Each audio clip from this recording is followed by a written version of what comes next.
Hello and welcome to my patch notes rundown for the 8th of August. When I make these videos, my goals are to do the following when necessary: filter out non-gameplay patches, reconstruct and reword the news post, explain what has changed and how it impacts the game, showcase the updates in-game, give my personal opinion and feedback by highlighting the respective text orange. This week, the Ninja Strike focuses on the Double XP live event, further making the experience more enjoyable and less forceful. Even though this week doesn't have many major game-changing patches, there are a lot of them worth noting. Without further ado, let's get stuck in. It will now be possible to pause the Double XP timer using the pause button on the timer interface. After resuming the timer, there will be a cooldown of 1 hour spent in-game before being able to pause again. This is a fantastic change.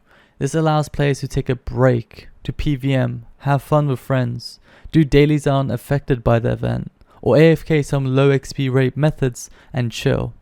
They even set a cooldown for the feature, so there's practically no way of abusing it. The time remaining text when examining a portable skilling station is in a different color to make it easier to read.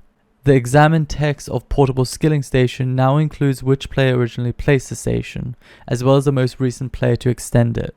This can be useful for when using the Citadel for double XP events due to lower levels of latency. Occasionally there are trolls who place portables purposely in bad spots to grief people wanting to train. This allows clans to easily identify the player and kick them. Attempting to place a portable skilling station with one of the same kind or nearby will now ask the player if they'd like to extend that one instead.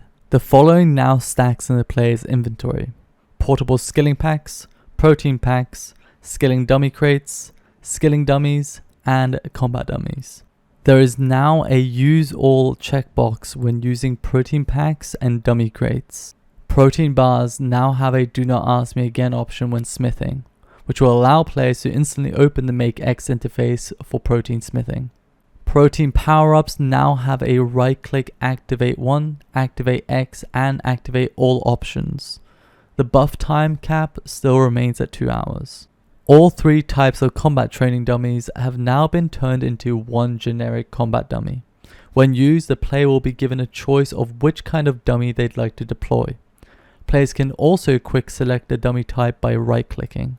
The space restriction for placing skilling and combat dummies has been reduced from 3 tiles apart to only 1 tile. Other players' pets will now be hidden in the following areas: Hall of Memories, Shantae Pass, Artisan Workshop, the inner ring of the Varrock Grand Exchange, Deep Sea Fishing Hub, Bothorpe Bank, Well of Goodwill, and inside the keeps of Clan Citadels. When loading silver jewelry with presets, the first available used version of the item will now always be loaded by default. Unused pieces of silver jewelry now have a new at the end of their names. This is a really interesting feature, and I wonder if this will ever be extended to other pieces of jewelry, like Amulets of Glory for rune crafting, or maybe even potions where you always want to use the lowest dose, like Perfect Plus or Ogre Flasks. The amount of cleansing crystals available from Heffin monks has been increased from 5 to 30. These will restock at the same rate as before. The default Make X quantity for tipping headless arrows and creating darts has been increased from 10 to 20. This is actually a pretty big deal. AFK is one of the highest valued factors of skilling in current age, and this essentially doubles it. The only reason people fletched Ascension bolts over broad arrows was because it was more AFK at the expense of being less XP per hour, but that's obviously no longer the case. Fletching arrows XP per hour isn't affected due to it being a 2 tick per fletch, which allows you to go through the Make All interface without losing time. However, fletching darts is 1 tick per fletch, which means you lose a tick every time you go through the Make All interface, and with this change you have to do that half as much. This results in a significant 4.8% increase in XP per hour when fletching darts. The defense of black hands have been slightly reduced during the encounter with the Blackstone Dragon in the Dragonkin laboratory.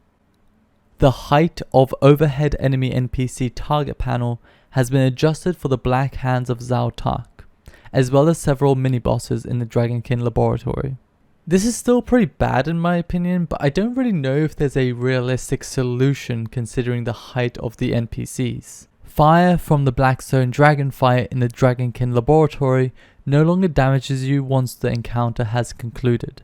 As you can see, the damage does not stop after its life points hit 0, but after the body disappears. I wish the game was more streamlined when it came to drops, XP drops, mechanics, and so on, occurring either when the life points drop to 0 or when the body disappears. In my opinion, everything should conclude and be rewarded when the life points hit 0, excluding only the drop, which should appear after the NPC has disappeared, so that the appearance of a big drop isn't obstructed by a corpse. You can no longer target ground decorations in the Dragonkin laboratory, notably within Assalan's and Blackstone Dragon's arena that could cause issues with targeted abilities such as Blade Dive. I hope that one day this will be expanded so that targeting features like Blade Dive and bombs can't be used on familiars. Combat dummies can no longer be placed inside Assalan's arena in the Dragonkin laboratory. This was used to essentially safe spot the boss and kill it without aggroing it with the use of AoEs off the dummy. Edward, the Wilderness Cape seller outside the Dragonkin laboratory, now allows you to bank while in combat. Players can no longer attack the boss from outside the boss arena in the Temple of Amanishi. Instead, players will now be teleported into the boss arena once the encounter is activated. Credit to Anixi for this information. This was abused for both Sanctum Guardian and Masuta. It seems that trying to force the players out of the safe spot was an easier fix than removing the actual safe spot. Players have already figured a way to bypass this by placing a Prism of Salvation on where the barrier will spawn before starting an encounter and teleporting to it after starting the fight. Masuta also teleports you out of bounds to prevent you from safe spotting, which ironically is a safe spot itself. Updated adrenaline type potion tooltips that reference adrenaline or special attack gain to specify percentage. Extreme potion timer can no longer be extended by logging out and back in again. You could reset your extreme skilling potion timer rounded up to the nearest minute by logging out and in, which allowed you to have an infinite upkeep of the buff. You now receive the 10% Herblore bonus XP from Portable Well when creating Primal Extract. Zara's Godsword's special attack description now correctly says the Black Hole ability lasts for 20 seconds and not 30. The click box on the Varrock Fountain has been significantly reduced. When retuning a max skilled skilling portal with a Grace of the Elves equipped, the teleport option on the amulet will take the player to the correct location. Previously, you would have to remove your Grace of the Elves and re-equip it to get access to the updated portal attunements. Players can no longer enter the King Black Dragon boss encounter while having the teleport block debuff active.